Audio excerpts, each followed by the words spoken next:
هل ممكن سندوتش بسيط يكون تمنه مئات الدولارات؟ وليه قطعة اللحم دي بالذات بتعتبر كنز قومي في اليابان؟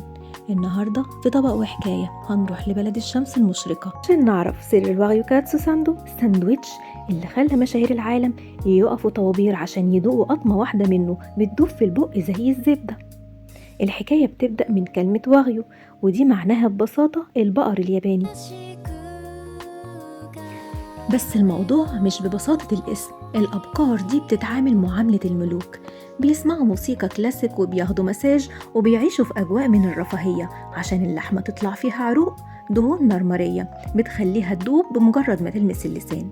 أما الكاتسو ساندو فهو اختراع ياباني عبقري جمع بين الكاتسو اللحم المقلي بالبقسماط الياباني البانكو وبين الخبز الأبيض الطري جدا. السندوتش ده بدأ كأكلة سريعة للعمال، لكن لما دخل فيه لحم الواغيو اتحول لأيقونة للفخامة والرفاهية في أفخم مطاعم طوكيو ونيويورك. سر الطعم الرهيب هو التوازن، خبز الشوكوبان الياباني اللي بيبقى طري زي القطن مع طبقة البانكو المقرمشة وقلب اللحمة اللي لسه محتفظ بلونه الوردي، واللمسة الأخيرة هي صوص التونكاتسو اللي بيجمع بين الطعم المسكر والحادق في نفس الوقت.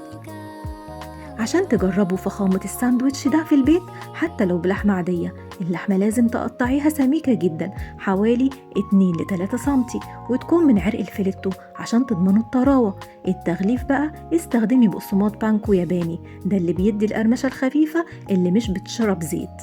الخبز اقطعي أطراف التوست الأبيض وحمصيه بمسحة زبدة خفيفة جدا من جهة واحدة، سواء كان واغيو غالي أو قطعة لحم بسيطة معمولة بحب. الساندويتش ده بيعلمنا إن الجمال في التفاصيل.